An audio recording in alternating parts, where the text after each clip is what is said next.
What's up? It's your boy Kevin to turn on this motherfucking YouTube shit. This is serious. Wow, what the fuck?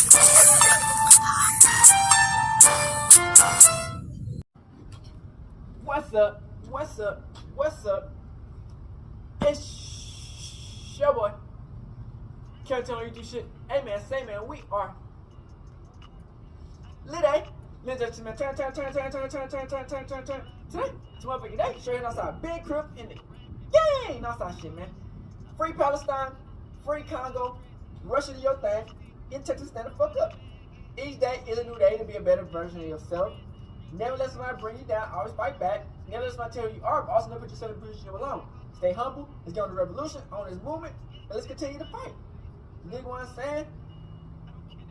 Keep Yahweh first, man, because in this world, man, they'll try to set people up. Countries of black Hebrew Israelite, let's continue to fight, man. Alright. Boom. Today, it's motherfucking day. Straight here outside, big crib in the gang. Straight here outside shit, man. Alright, man. So we got Y&W Melly, man. So I guess Y&W Melly had a court date. He had a release date. And they were trying to release him early. Of course, they not release Y&W Melly. You know what I'm saying? They trying everything they power to keep Y&W Melly in jail. You know what I'm saying? And, you know, we've been fighting for Y&W Melly to at least get out on probation or whatever, so he don't have to be in jail, since it's a whole new retrial. You know what I'm saying? That's gonna be in like September the 10th of 2025. That's a whole nother year. He been in this bitch for like 5-6 years, man. And the crazy thing is, they don't even have no evidence. You know what I'm saying? They just be making up lies. They don't even have no evidence of what's going on. You get what I'm saying? And, you know, shout out to that lady who switched the people's minds into not giving they try to give him the death penalty. You get what I'm saying? Shout out to that lady. You get what I'm saying? So we can look at this case a little bit more and see what about that release date and his trial, his retrial. This stuff is getting crazy, man. You know, we live in dangerous times, man. We just gotta wake up to the truth, man. Let's get into it.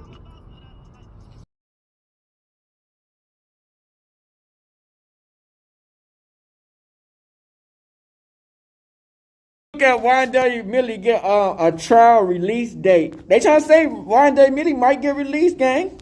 After further discussion, reviewing the evidence and speaking freely amongst the jury, we are still unable to reach a unanimous decision. I'm glad that woman decided not to get people to change their mind After about a shocking mistrial in the case against rapper Y&W Melly, a Florida judge has finally set a date for his highly anticipated retrial. The Florida rapper was back in court Tuesday for a status hearing, where a judge set his double murder retrial for September of 2025. Y&W Melly, whose real name is Jamel Dimmons, is accused of shooting his friends Christopher Thomas Jr., a.k.a. Y&W Juvie, and Anthony Williams, a.k.a. Y&W Sack Chaser, in October of 2018, and staging the shooting to appear as a drive-by shooting. This week's hearing was held at the request of Melly's defense to address outstanding motions. They wasn't in this crime scene. According to the defense, the state had more than enough time to respond to their motions, but the prosecution argued they needed a more thorough breakdown of the specific filings to respond. At the end, both sides agreed to a January hearing where Judge Martin Feen will address all of the pending motions in the case. So how did we get here? The rapper's career came crashing down when he was arrested in February of 2019 and charged with murdering his childhood friends Y&W Juvie and Y&W Sack Chaser. According to the state, the Florida rapper and his friends were riding in a Jeep driven by Melly's co-defendant, Cortland Henry, and the co-defendant even said he did Portland, after a recording session in Fort Lauderdale on that fatal night of October 26, 2018. According to prosecutors, Melly and Portland worked together to stage the drive-by shooting, but the two will be tried separately. Detectives know they have a Jeep that they are looking at the Memorial Miramar Hospital that has 16 easily identifiable. Y&W Melly said he was asleep when that shit was happening. Not when it happened, but like before it happened. Rear view window and 2 broken side windows on the passenger side. aren't adding up. So detectives work backwards.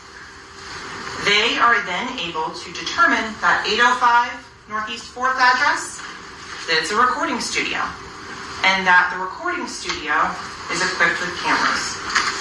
And ladies and gentlemen, you're going to see footage from both inside and outside of that recording studio. You're going to learn that on the morning of the 26th at approximately 1 p.m., detectives went out to the recording studio to try and see if somebody had followed the victims, to find out how they knew where they were going to be to set up this drive-by. In the video, that is the first time detectives learned that there was actually 4 people in that gray Jeep, and that the defendant, Jamel Demons, is in the rear driver's side seat. So let me set the scene for you at the recording studio, because there's actually 8 young men. It's even a video of him leaving the You're going to place. hear they arrived at the recording studio. Not much was getting done. They were tired. How y'all think the exit happened? They left Like, come on, man. at 3:19, and they got into 2 vehicles. So first vehicle is a red Mitsubishi SUV. In that red Mitsubishi SUV, 4 individuals get into it. Travion Glass, Dontavius Withers, Jacoby Mills, and Adrian Davis.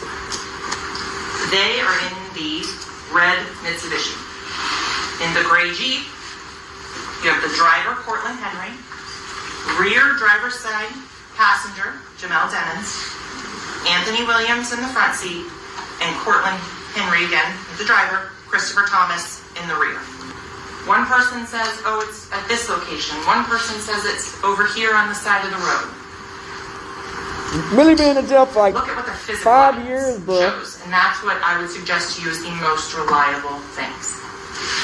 So on the physical evidence, the Jeep is towed to the Miramar substation, and a search warrant is executed on it. And at that point, officers, crime scene technicians, and investigators start going through the contents of the Jeep. And all of the ballistic from the drive-by are all coming from the passenger side in towards the driver's side. And then from the rear of the vehicle, forwards towards the front. The medical examiner's office is also conducting an investigation. You're going to hear testimony about the autopsies that were conducted on Anthony Williams and Christopher Thomas. And this is when the suspicion, the investigation takes a turn. Because at that point, the fatal wounds for Christopher Thomas and Anthony Williams are coming from inside the vehicle, from the rear driver's side passenger. Bro, we see that little weak ass shit y'all showed us. We don't think that's plausible. The other interesting thing the medical examiner's office is going to tell you is that when the drive-by was staged at 4:02 a.m., the victims were already dead. The medical examiner will be able to testify and tell you that the fatal shots to Anthony Williams, to his head, that enters in the back of his head and exits at the top, blowing out the front passenger window, was fatal. And that the additional wounds that are consistent with the trajectories going through the vehicle, he's already dead. They are post-mortem inflicted gunshot wounds. The same for Christopher Thomas. You will hear from the medical examiner's office, Dr. McDougall and Dr. Souter, who conducted the autopsies, that Christopher Thomas was shot in his left cheek. That was the fatal shot for him. You're also going to hear about stippling.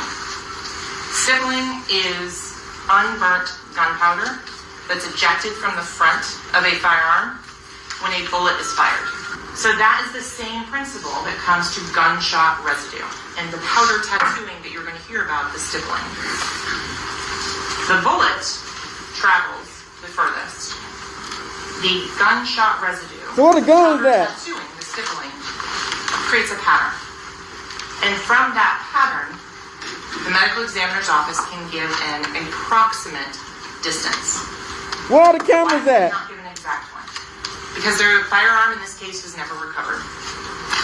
Law enforcement made diligent efforts to go and How the fuck you can't find the firearm then? What are we talking about? multiple areas, apartments, storage units. They're never Okay then, so what are we talking about then? So without the actual firearm that was used in this case, Because he didn't do it. you can't accurately and reliably recreate a distance determination. You got Common the sense, ladies and firearm. gentlemen. The things that you learned in elementary school science about conducting science experiments. The science experiment is you gotta have a firearm bitch to say he killed him. Y'all don't have You it. have to minimize the number Get of the fingerprints. variables. That's the Y'all don't only have way it. to get an accurate experiment. So if you don't know the type of gun, you can't minimize the variables to get that distance determination. So what you're also going to hear is while law enforcement is going through that Jeep, they find one spent shell casing for a .40 caliber firearm. Why is that important? That shows a gun was fired inside of that. No, it fucking don't. Depends on how far he got too close to the car. They could have popped up in the car. That at once the location of US 27 and Out of all Pembroke of them got Road was discovered, one shell? Nah, bitch, it ain't making sense. law enforcement goes out to that area as well. And there they locate an additional 8 shell casings. .40 caliber. But the interesting thing about that is that doesn't happen on October 26th of 2018. This happens on November It's not making 21st, sense. Make it make almost a sense, month bitch. It's later. not making sense. Because that's when law enforcement gets the reliable cell phone tracking data that they use to determine that's the area that they need to be searching. Because at that location is where the cell phones of Christopher Thomas, Anthony Williams, and Jamel Demmons all line up at 4:02 a.m. That point, afterwards, Mr. Demmons' phone tracks with the 2 victims until about 4:20. So 15 minutes before Cortland Henry takes the victims to the hospital. During those 30 minutes, you're going to hear as to where the path went. You're going to hear that law enforcement then searched that path again looking for trace evidence, such as firearms. They didn't find it. But you're also going to hear that Jamel Demmons, on the side of the road, made a FaceTime video chat. At that point, he starts setting up the story. He FaceTimes his girlfriend at the time, Mariah Hamilton. Mariah Hamilton gets the phone call and screams, waking up her mother, Felicia Holmes.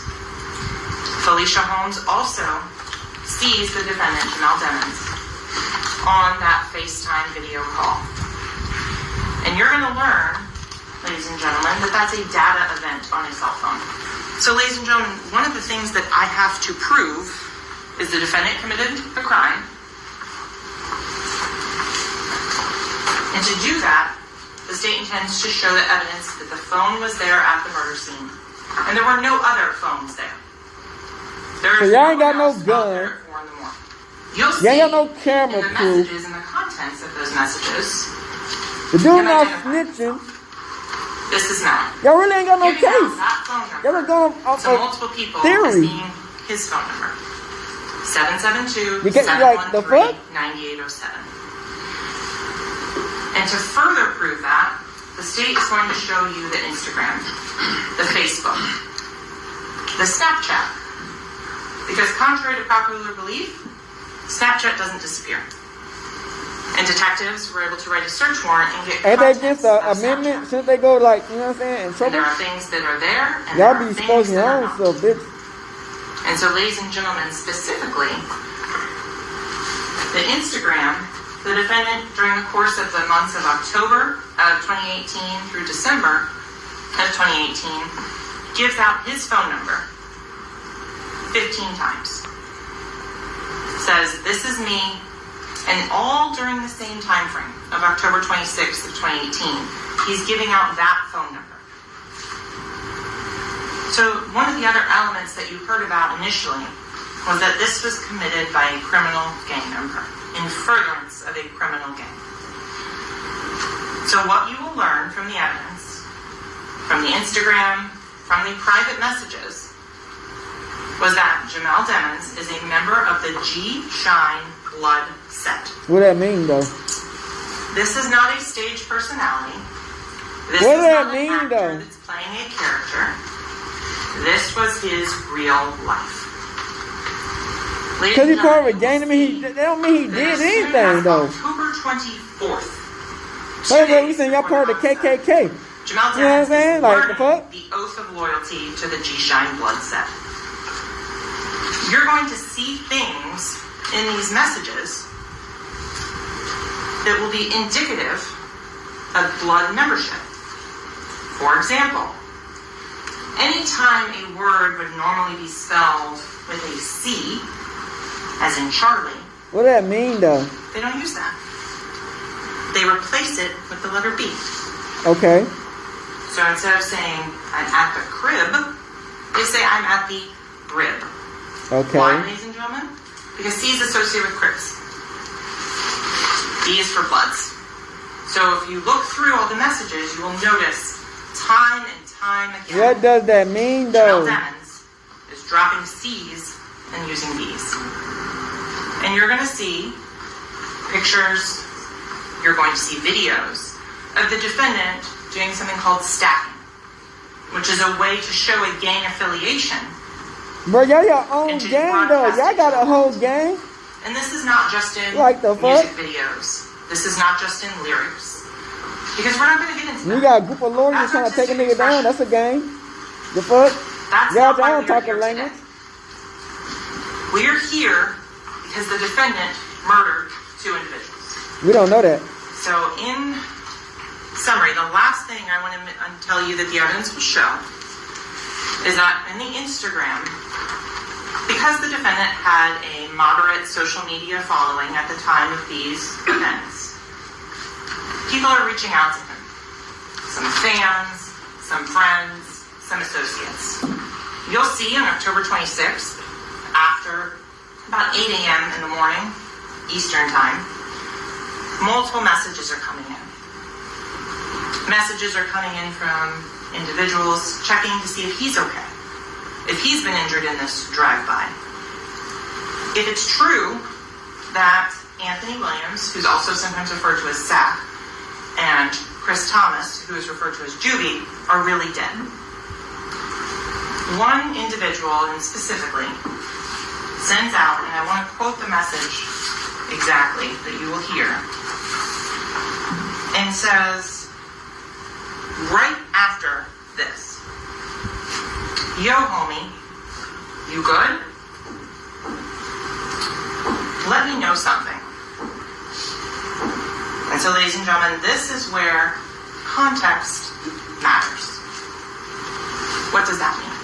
Are you good, bitch? If you work at Google, What the fuck you talking about? and you say, "My whole floor is coding," that's a good thing. If you work at Broward General Hospital, and you say, "My whole floor is coding," that is a bad thing. The context around the messages matters. So in the context of this message, this individual is reaching out, asking if Mr. Demons is good, after he's been tagged in multiple social media posts about this driver.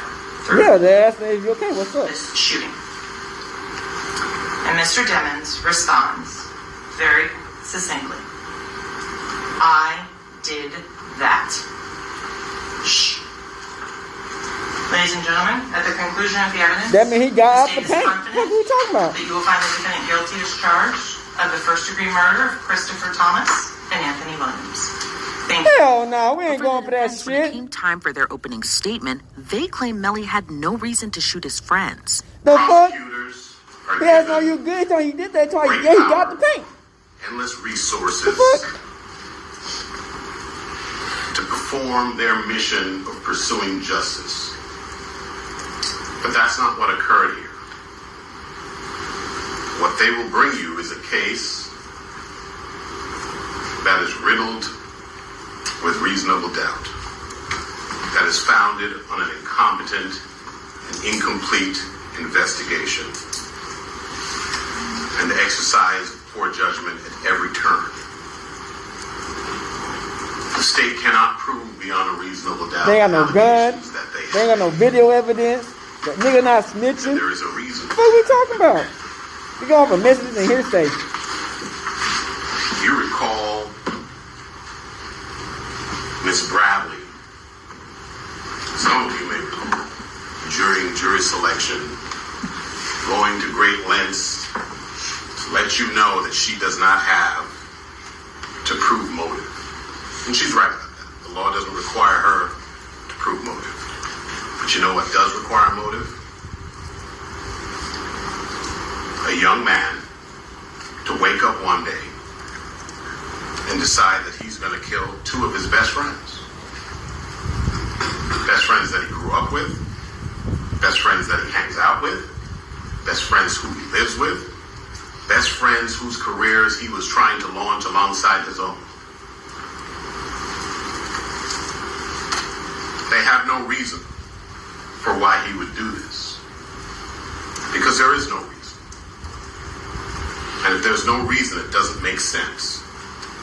And if after 4 years of investigation, the state comes and says, hey, he killed two of his friends, his best friends, and you're wondering why, and their answer is, I don't know. That's the first indication that they're just guessing and don't know what they're talking about. At all. And that, ladies and gentlemen, by itself is reasonable doubt. Why he would commit such a heinous crime against his own two best friends for no reason.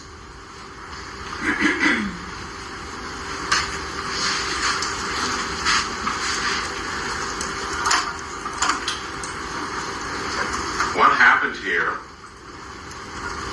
is that the lead detective, Detective Melly, saw a video of Mr. Demons getting into a car 40 plus minutes before bodies were found in that car. The fuck? And then he discovered that Mr. Demons was a rising star. And from that point on, he decided he's the only person that could have committed this crime. Because if you're involved in prosecuting a star, you become a star. This was his big break. And he had tunnel vision. He zeroed in on this person, this young man, as the only possible perpetrator of that crime, to the exclusion of all other leads and evidence.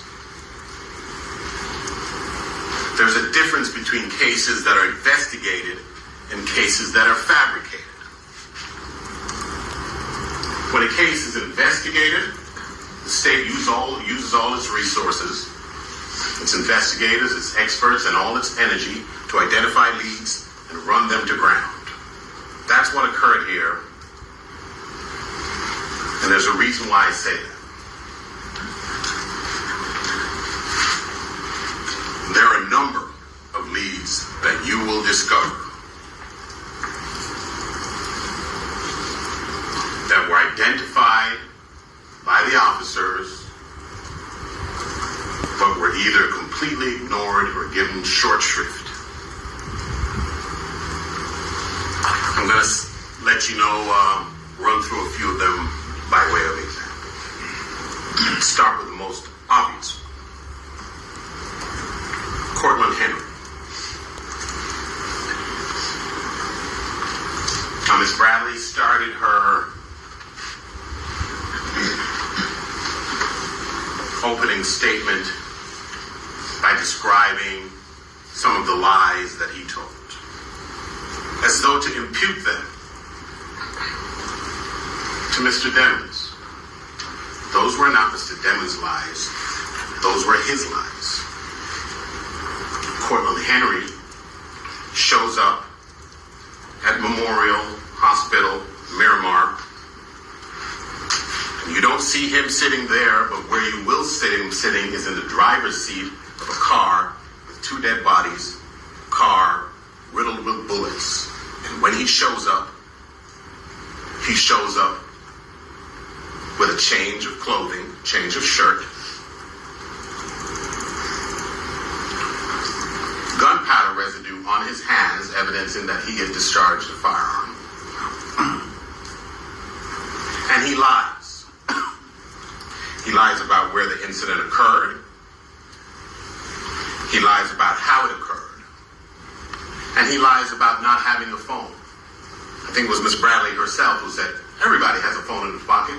Not Cortland Henry. There were 3 phones in that car. There were 3 people in that car.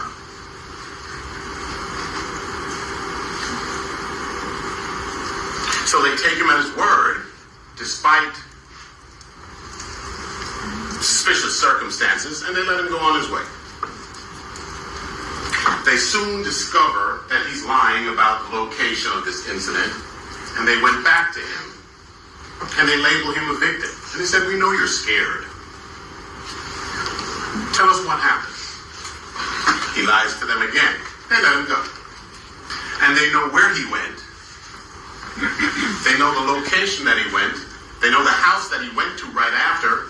And any investigator worth his salt would have thought to maybe execute a search warrant on that location. To see if you find any bloody clothes, any DNA, any blood, a weapon maybe. They don't follow leads. They have no motive. Investigation was botched. The investigation, as a matter of fact, is still going on as we speak, up to a couple months ago. Yet they're here telling you they have proof beyond a reasonable doubt. And what you're still investigating for. The job of the state is to prove it beyond and to the exclusion of every reasonable doubt. And if you're a reasonable person and you have doubt, that's reasonable doubt. There's a song called Things That Make You Go, If you say that's reasonable doubt. They're trying to say his boy had all this shit on. I don't think Wayne Dyer did any of that shit, to be honest, man. Because it just, when it looks too good, Miss Bradley is charming. It's not, bro. She's good at her job in some respects. But this is not a popularity contest. We don't give, hey, good effort. Facts. We don't give participation awards. Facts. This man's life is hanging in the balance. And if there is a scintilla of reasonable doubt, you must have the courage to speak up and say so. That's facts. You're not here She's thinking about a paycheck. to judge him. You're here Niggas to already judge lost their lives. the sufficiency of their case. They have a big task in front of them. Should probably get to it. With no murder weapon or eyewitnesses to the double murders, Nothing. prosecutors called on a crime scene reconstruction expert We to don't piece know together what the the fuck this clues. nigga. Bro, they got these white people doing crime scene. But bro, we don't know what the fuck y'all doing, bro. Y'all can reconstruct anything, bitch. Who was sitting in that seat at the time of this onset? That would be Mr. Timmons. Okay. Who was sitting in that seat at the time of this onset? That would be Mr. Timmons. Okay. And how can you say that? Can we approach? Sure. Can you say the length of time between the fatal shots and then the staged drive-by shots later on? It was enough time for the heart to stop beating. According to the state, Melly confessed to the murders to Sack Chaser and Juvie in a shocking text message. His response was, I did that, and placed a smiley face emoji. After that, S-H-H-H-H. Melly chose not to testify in his first trial. And as his defense team claims he couldn't have been the shooter because he didn't learn of the murders until hours after it happened, they called his friend Adrian Davis to the stand. Did there come a time in the early morning hours that you were woken up and heard some distressing news. Yes. What did you hear? That Sept and Julie were shot. When you heard that, did you see Melly in the house? Yes. Did you see Melly how he was dressed in the house? Yes. What was he wearing? Shorts and a t-shirt, I think. Okay.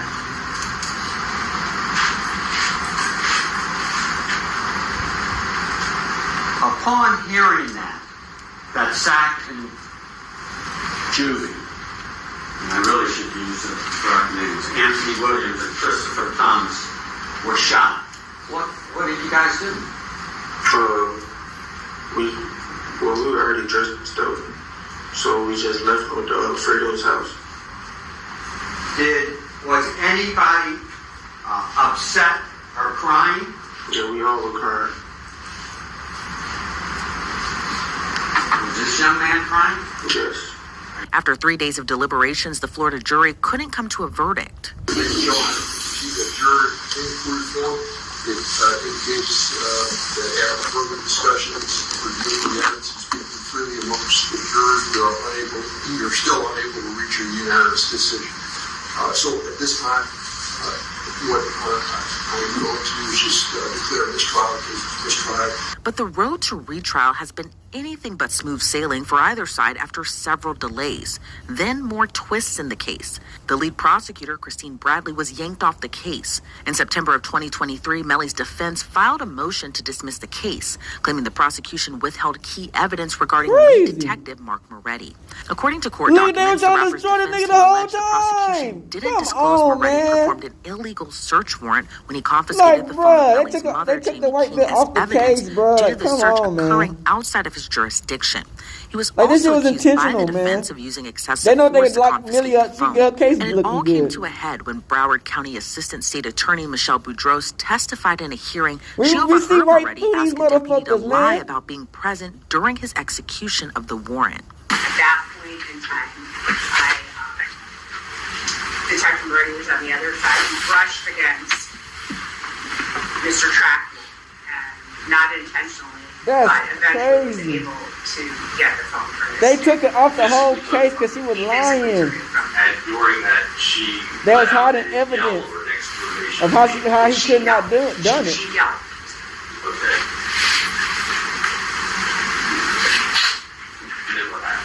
After that happened, he retrieved the phone.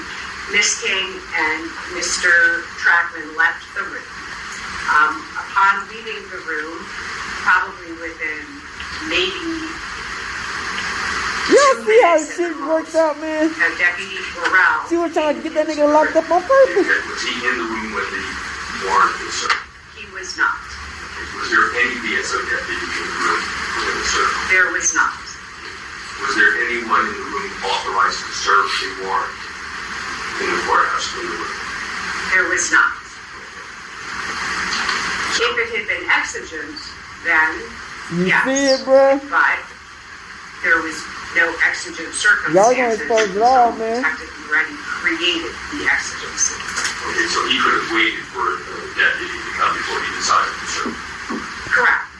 Or he could have waited for the statement to be over, and as they were leaving, serve. Correct. And he chose the time and place and manner of how to serve. Correct. Okay, so after Deputy Burrell comes to my hand. After Deputy Burrell came in, Detective Moretti looked at him and said, "You need to say you were here when I served that search warrant." Wow. This is important. Are you sure it was Detective You Moretti? see how they try to lock black niggas up and set niggas up and try everything they power to lock us up? Then Melly was hit with a new charge in his case. The state filed a new charge of witness tampering against the Florida rapper. Prosecutors were set to depose Breonna Hamilton, the ex-girlfriend of Cortland Henry, but Hamilton didn't show up the day of her scheduled deposition. The state says Melly told Bortland to keep Hamilton away from court. Only a few months later, the retrial would be delayed yet again as prosecutors sought to introduce lyrics from more than 55 of Melly's songs, including his biggest hit, Murder on My Mind. While prosecutors argue the lyrics would provide insight into his mindset, his defense argued the lyrics are not relevant to the case. And at this time, the judge has not yet issued a ruling on whether these lyrics will be admitted. Celeb current, man. NW Melly hopes that a new lawsuit filed on his behalf gets him out of prison. The lawsuit accuses the Broward Sheriff's Office of cruel treatment and violating his constitutional rights. The rapper, whose real name is Jamel Demons, is accused of murdering two of his childhood friends back in 2018. Now, he hasn't been able to see or speak to any of his family members for the last 3 years, according to the lawsuit. I can get the shorter cord. It's right there. You can get the longer cord. Yeah, he finna be chasing like this. I'm good right here. Look, the cord. You finna be chasing like this. But that's not the music cord. The music cord is a short. The time has finally come for YNW Melly to potentially be released from jail after spending multiple years behind bars. Recent reports reveal that a judge has ordered the Broward County Sheriff's Office to explain why YNW Melly should not be released from custody. They have 1 week to respond, and if they fail to meet the deadline, Melly will be home as soon as December 6th. This news follows a lawsuit filed by Melly's mother, Jamie King, against the Broward Sheriff's Office, accusing them of cruel treatment and demanding his immediate release. The lawsuit claims that Melly has been denied contact with his family for 3 years, forced to endure freezing cold conditions, inedible food, and complete isolation in a cell block. An interview with his mother paints a bleak picture of his life in jail, raising concerns about his well-being. She also expressed frustration over the fact that, despite receiving a mistrial in his first case and essentially beating the charges, Melly is still prohibited from leaving jail, using a phone, or even accessing his own mail. And has not been convicted of anything, and even other inmates that have been convicted or anything, they have the right to use a telephone. They have a right to just to be allowed to write letters to their loved ones, to receive their mail. They hold his mail, they don't give it to him. Damn. Ron White reacted to the situation, expressing that YNW Melly should not be receiving any special treatment. He emphasized that Melly's current conditions are what he believes someone accused of such serious crimes should be living like. White's comments suggest little sympathy for Melly's claims, given the nature of the accusations against him. The YNW Melly. I'm so happy he in jail getting mistreated. Yeah, I'm so happy he in jail getting mistreated, homie. Homie, when you take a life, we don't know if he did it, bitch ass nigga. When you take a life, homie, you ain't got a right to complain about a motherfucking thing. What are you talking about? About being mistreated. Yo, goofy when ass. You done chose to play somebody. This, however, deeply upset YNW Melly's mother, Jamie King. She revealed feeling absolutely heartbroken for her son, emphasizing that he is not even being treated as a human being inside the jail. Her frustration grew as she pointed out that despite receiving a mistrial in his first trial, Melly continues to endure inhumane conditions. We saw Melly's statement just saying how he's been hurt, how he's scared for his life. As a mother, how did that make you feel? It's heartbreaking. It made me feel completely helpless. Broward Sheriff's Office definitely needs to be investigated. I mean, they are making up their own rules. We tried to go to court about this situation. The judge really doesn't have any jurisdiction when it comes to the jail, because we actually had a hearing about the mistreatment of him, and the jail they make their own rules. And I don't think that's fair, because I know that they need to answer to someone too. In response, the feds compiled a 6-page evidence file presenting their case to the judge on why YNW Melly should not be released from jail. This document included crucial new details, starting with what they claimed to be Melly's motive. According to the evidence, Melly was reportedly very close friends with King Von before his arrest. A member of the 4KT block, who was also close to King Von, recently revealed a conversation between the two. In this conversation, Melly allegedly sought King Von's advice on handling a situation where his two best friends were turning against him for financial gain. This revelation has added a significant layer to the prosecution's case against Melly. Did Von really tell you that Melly told him that he was two friends? He ain't come out and say, like, we got into an argument. And so, you know, if you know, when people could say something without saying it. And so he told me, like, once I posted what I posted, Von was mad at me. Bro, why you put that, bro? Walk the bam. I'm like, you sitting up here like, you know the love we got. You do this for us, but you gonna trust that it's two friends? And he said, do was trying to extort him. And so I'm like, if they was trying to extort him, then why are you still around? This situation worsened when investigators reviewed Melly's cell phone. It was discovered that just hours after the crime, he allegedly sent a text message admitting to his involvement. This new evidence could significantly undermine his case. The PG Gambino account asked him if he was okay, and his response was, I did that, and placed a smiley face emoji. And the next message from 10/26/2018 at 16:02 from Eastern Standard Time. The YNW Melly account says what? Just like you say, it's two definitions for I did that. Additionally, investigators uncovered a saved video on YNW Melly's phone that had been taken from someone's Facebook Live. The footage, recorded just 6 hours after the crime, showed Melly and Borland reacting to the incident. In the video, the two were seen dancing in a parking lot, which has raised further questions about their behavior and mindset in the aftermath of such a serious event.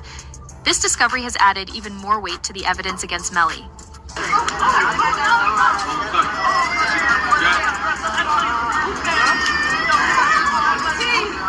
Melly still turned regardless of what happened this early morning. He's still out here being very positive. Turned still. Hey! The dog still turned. Yeah, but he ain't done shit. The video further raised suspicions as it showed YNW Melly and Borland displaying no visible sadness or remorse for the loss of their two best friends, Sack Chaser and Juvie.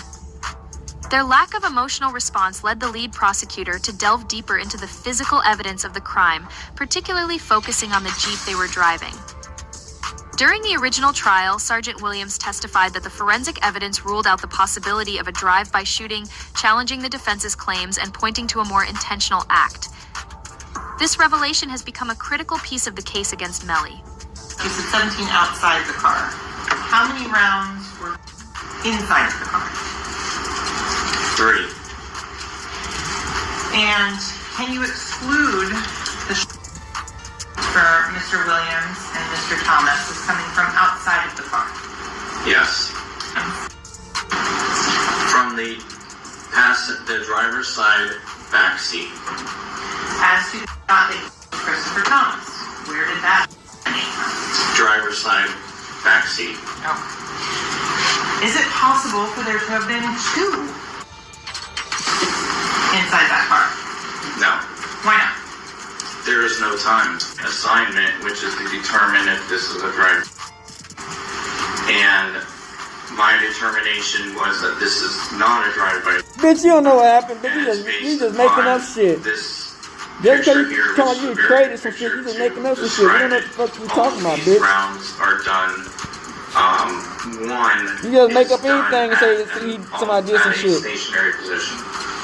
At a stationary position when all but one of these rounds are going in.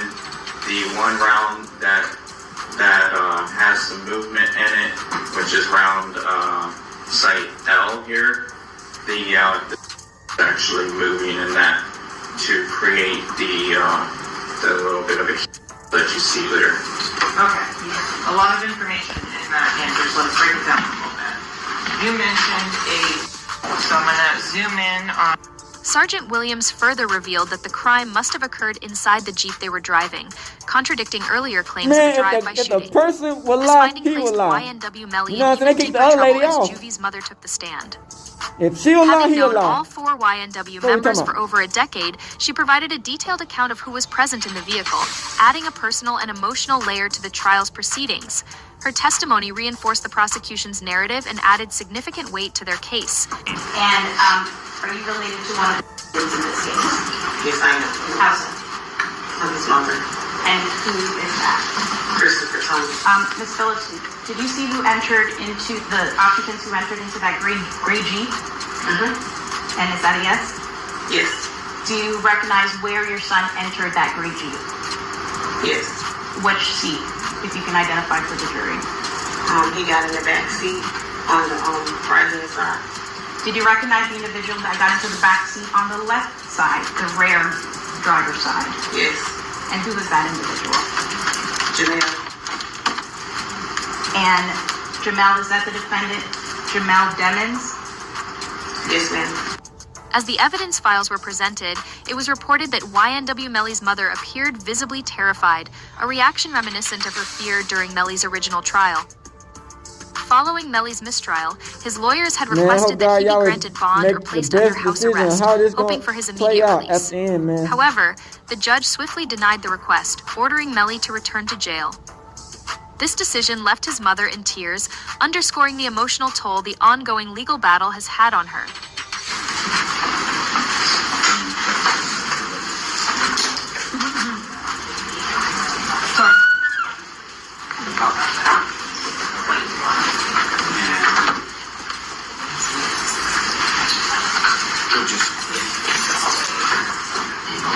I feel like his lawyer wants to hit. This situation even caught the attention of notable figures in the rap industry. Rapper Boozy Badazz spoke out about the immense stress that Jamie King, YNW Melly's mother, has been enduring throughout the legal battle. His comments highlighted the emotional strain the case has placed on her, garnering sympathy and support from others in the music community. She real, bro. You know, she real. He's stressed out. I heard she had a... Yeah, she real, and I reached my hand out to him, cause I'm real. Yeah, I reached out to him, bro. I met his mom, and she a good woman, bro. And when I see them mamas like that, it remind me of what my mom was going through, bro. YNW Melly's lawyers, however, were able to present a defense against the evidence submitted by the prosecutors. They argued strongly that, given the long delay until his retrial, it was unfair to keep Melly in jail. According to reports, YNW Melly's retrial is scheduled for September 2025. Okay, King, September his mother, 10th. provided an update outside the courthouse, expressing her ongoing concern and frustration with the prolonged legal proceedings. Damn. Free, he's coming home, guys. Just patience. So we did have court today. 10th. Him and Board, they both had court. And so basically, the judge put a new trial date in for September 10th of 2025. Please make it make sense. I don't know. At this point, they need to just dismiss the case. So, and yeah, he still doesn't have phone calls. I'm gonna be honest. Still They trying no to get that nigga visitation. paint. He's still in the new facility all alone by himself. No contact. He's not allowed to have contact with any other inmates. They move him around with several guards. Shortly after this, it was reported that the new judge listened to YNW Melly's lawyers regarding a bond release. However, with many moving pieces in the case, another delay is likely, meaning Melly's release could take some time. While Melly's defense team pushed for a resolution, the prosecutors were eager to end the matter quickly, contributing to the harsh conditions Melly has faced in jail. To make matters worse, they targeted Melly's partner, YNW Borland, who was recently thrown into jail, which could further complicate Melly's chances of release.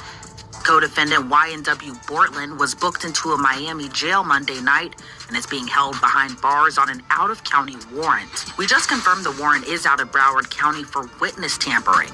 The warrant obtained by Law and Crime Network states as follows. On or about April 10, 2023, continuing through and including July 22, 2023, Cortland Henry, a.k.a. Bortland, along with others, did unlawfully and knowingly engage in misleading conduct toward another person with the intent to cause or induce them to withhold testimony. The warrant continues the alleged witness had been summoned by the legal process to the jury trial of Jamel Demons, a.k.a. YNW Melly. The dates in the warrant are important. Jury selection for Melly started in mid-April, and a judge declared a mistrial on July 22nd, the same day the warrant claims Bortland allegedly tampered with the witness. In a shocking turn of events, YNW Borland's house was raided by the feds, and they discovered alarming paperwork stuffed into a suitcase. Among the documents was a piece of paper on which Borland had drawn detailed notes about the jurors from YNW Melly's original trial. These notes included descriptions of each juror, their potential names, and where they were sitting during the trial. This discovery has raised serious concerns, as it could indicate potential jury tampering, further complicating Melly's case and his chances of release. For real, this is sloppy. Bortland, how the f*** you gonna have the notebook of the jurors in your house. Yeah, like, that's crazy. God damn. That's crazy. Holy shit. You know what I mean? Like, brother. Like, that's crazy in the bitch. I ain't gonna say that's crazy in the bitch. It's like doing and having the surveillance tape in your DVD player or something like that. You know what I mean? Like, come on, bro. Like they raid your crib and the surveillance footage of the is in your DVD player. Like, oh, okay, thank you, brother. This can't be it, yo. As YNW Melly faces the possibility of being sentenced to life in prison, the discovery of the notes raises further concerns. The paper, which Borland could have potentially passed on to street members for retaliation against the jurors, adds another layer of severity to the case. This is why jurors are typically kept anonymous and protected. When combined with the new charges Melly and Borland are facing, this situation is likely to create even more complications for Melly's defense and can significantly affect his chances of release. The state filing 6 new charges against Demmons and 2 others who were allegedly involved. The charges include tampering with a witness, directing the activities of a criminal, solicitation or conspiracy to commit tampering, and unlawful use of a two-way communication device. Now, a couple of those charges actually carry a life in prison sentence if there's a... These new charges are tied to a major mistake made by YNW Borland, which was exposed by You Judy's can't slip up father. like that. I It don't revealed care. that You both can't Melly slip and up Borland like were that. involved in witness tampering. Specifically, they used code words to pressure Melly's ex-girlfriend into not testifying against him in the original trial. This revelation adds even more weight to the accusations against them and could seriously impact the outcome of Melly's legal situation. Communicating. He wasn't allowed to use the phone, but he was passing notes to people, and then this person's calling this person, and then that person. Like to me, they're going through extreme measures to try to cover up or convince people not to testify, like Mariah mom.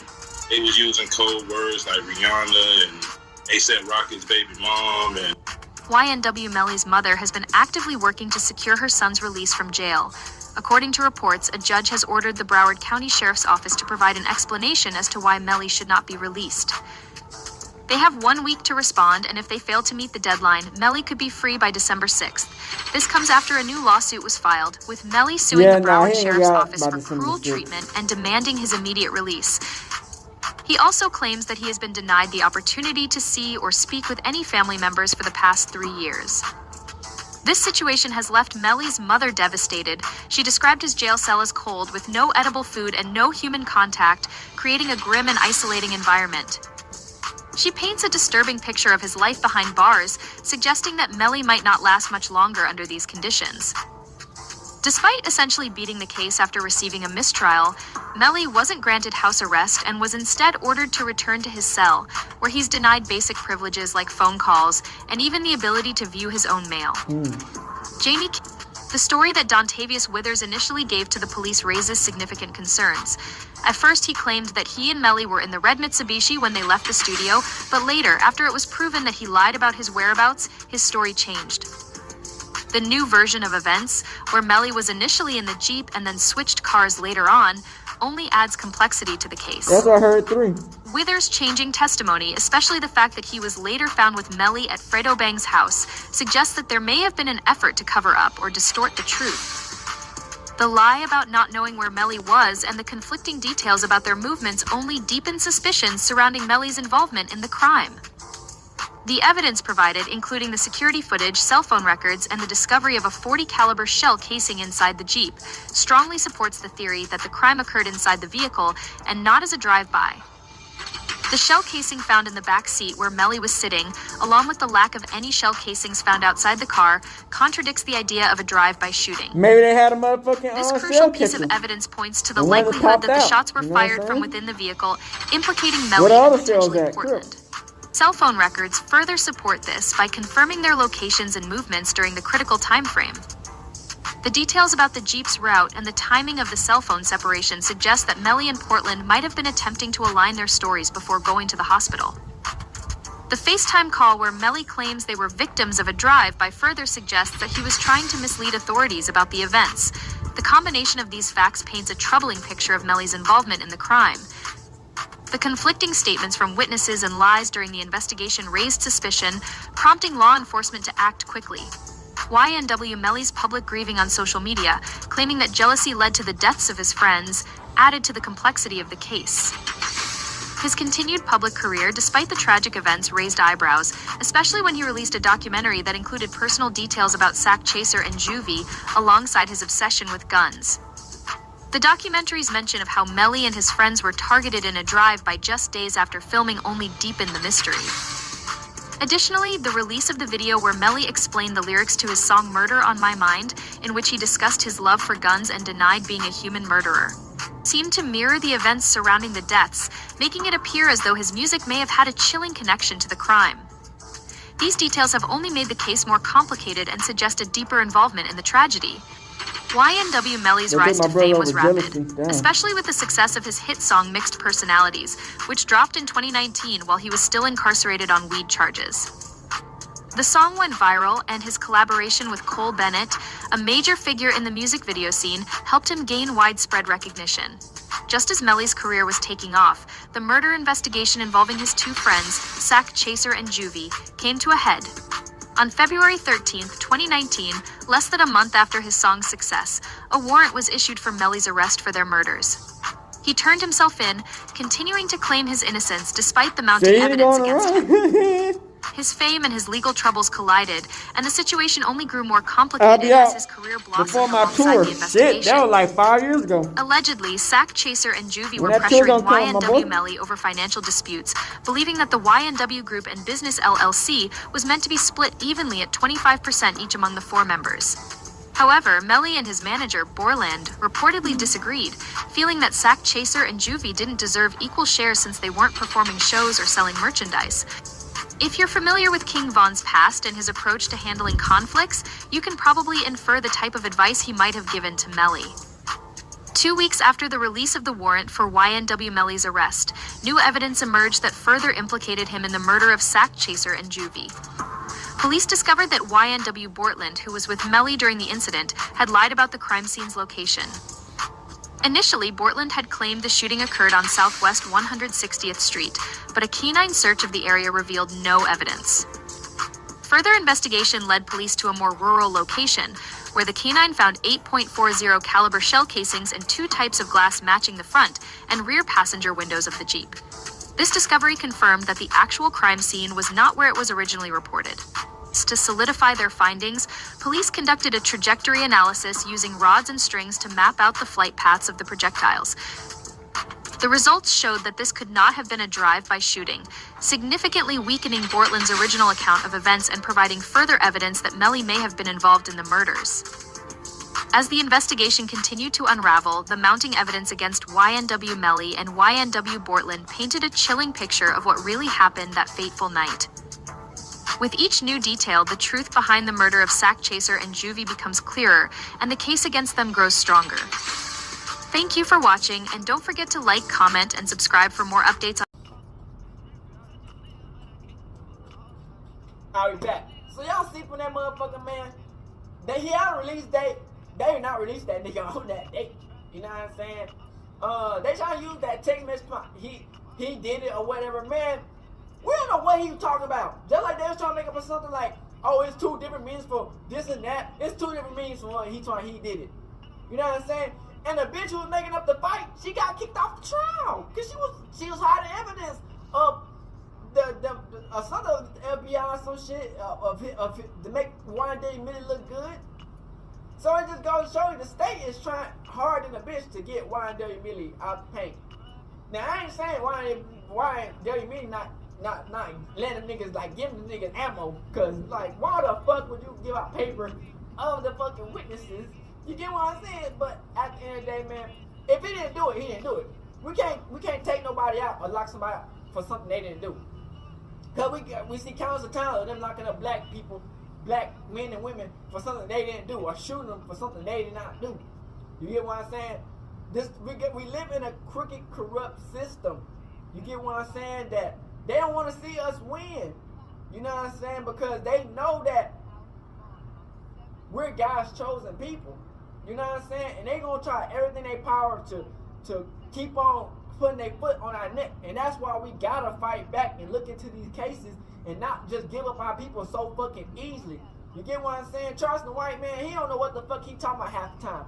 He like he got dementia. You feel me?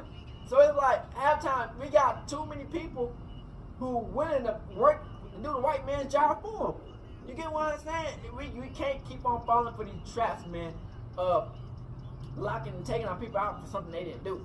You get what I'm saying? They come find a gun. They come find no video. They had no evidence. Like nobody snitched on them. Like what we like? You get what I'm saying? So at the end of the day, they going for hearsay and making up theories and shit. You get it? And hey, that's why I tell YNW Melly keep on fighting this case, man. Cause hey, it's gonna be one day.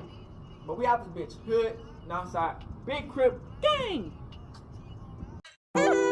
Hey, Dad, you know, dog, when we link up, dog, this shit be legendary.